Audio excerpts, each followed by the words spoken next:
Za početak da naučimo kako se zavija pita od kupusa. Pita se pravi tako što se uzme mlaka voda, malo se posoli po ukusu i umesi testo sa brašnom, znači vodom bez kvasa, bez ikakvih aditiva.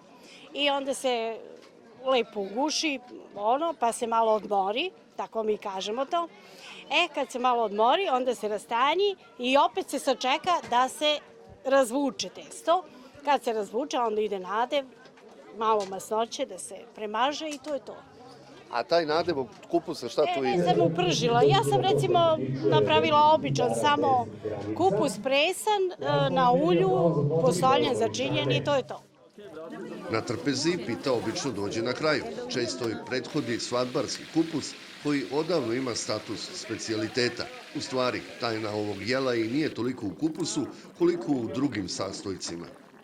Za svadbarski kupus samo ide što masnije meso. Znači grunik, špic rebera i slanina. Po trbušini tako. Suvo meso, suva rebera, suva slanina i to. I začin. Biber, so, vegeta. Bolje, više vrsti mesa i tu je red kupusa, red mesa, red kupusa, red mesa. Što duže se kuva, to je bolje. A kuvat će se sigurno 10 sati. Prvi festival kupusa organizovalo je Udruženje žena Dragovački Đerdani. Istina, Dragovac se ne može pohvaliti proizvodnjom kupusa kao ni druga sela u Požarevačkom kraju, ali od nečega se mora početi.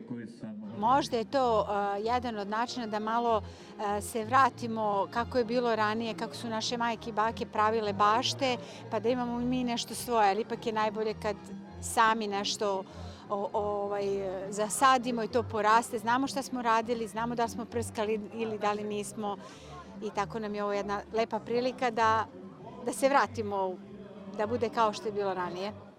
Dragovčankama su se pridružile i članice drugih udruženja iz Požarevačkog kraja, koje su izložile svoje proizvode od rukotvorina do slatkiša. Ipak, kupus je, kao što je i red, ostao u centru pažnje.